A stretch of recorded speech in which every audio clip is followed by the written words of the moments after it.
নমস্কার। আজকে আমরা পুরাণের নতুন একটি গল্প নিয়ে চলে এসেছি। আমাদের আজকের গল্প অন্ধক কিভাবে ভৃঙ্গি নামে বিখ্যাত হন।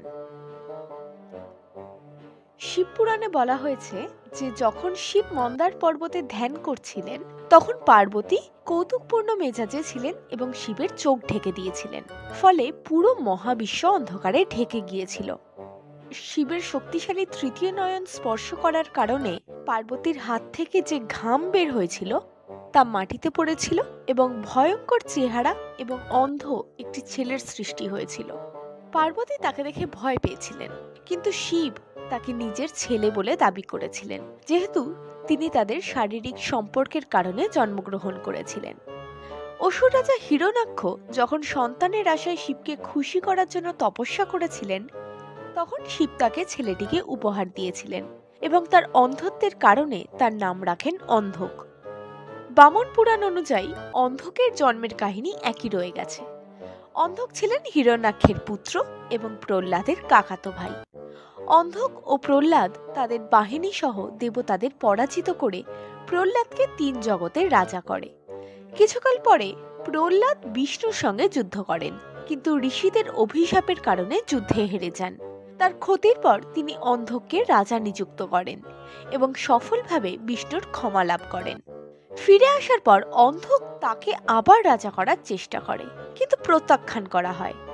এক পর্যায়ে দেবতারা মহিষাসুর ও তারকাসুরকে হত্যা করে, এমন কীর্তি অন্ধক অসম্ভব বলে মনে করেছিলেন। এই ঘটনার পর অন্ধক একজন সুন্দর স্ত্রী কামনা করতে আসেন এবং পার্বতী সম্পর্কে অবহিত হন, যাকে বলা হয় বিশ্বের সবচেয়ে সুন্দরী মহিলা।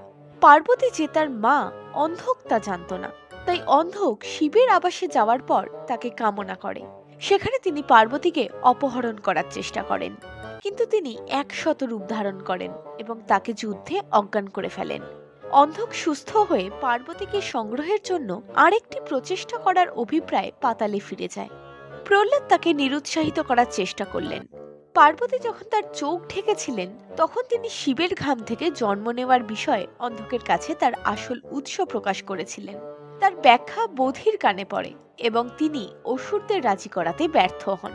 অন্ধক তার সৈন্যবাহিনী নিয়ে শিব ও অন্যান্য দেবতাদের আক্রমণ করেন, যাদের অধিকাংশই নিশ্চিহ্ন হয়ে যায়। অন্ধক তখন পার্বতীকে বোকা বানানোর জন্য শিবের ছদ্মবেশ ধারণ করে, কিন্তু সে তাকে চিনতে সক্ষম হয় এবং তার দাসেদের মধ্যে লুকিয়ে থাকে। তাকে খুঁজে না পেয়ে অন্ধক যুদ্ধে ফিরে আসে।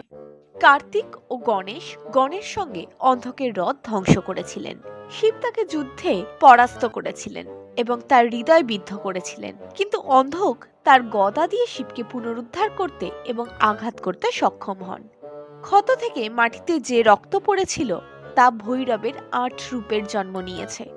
শিব তার ত্রিশূলের ওপর অন্ধককে বিদ্ধ করলেন এবং তার ওপরে তুলে দিলেন। শিবের থেকে নির্গত ঘাম একটি মেয়ে এবং কাঠ কয়লা রঙের একটি ছেলের জন্ম দেয়, যারা অন্ধকের রক্ত মাটিতে পড়ার আগেই গ্রাস করতে থাকে। শিব মেয়েটির নাম রাখেন কার্ষিকা এবং ছেলেটির নাম মঙ্গল। তিনি হাজার হাজার বছর ধরে অন্ধককে তার ত্রিশূলের ওপর বিদ্ধ করে রেখেছেন। তার শরীরকে নিছক কঙ্কালের চেহারায় পরিণত করেছে। অন্ধক ক্ষমা ভিক্ষা করতে লাগলো এবং শিবের প্রশংসা করতে লাগলেন, যার উপর শিব পার্বতীকে তার মা হিসেবে গ্রহণ করার শর্তে তাকে মুক্তি দিতে রাজি হন। অন্ধক তাই করেন এবং শিবকে তার পিতা হিসেবে গ্রহণ করেন। তাকে ক্ষমা করে গণপ্রধান করা হয়।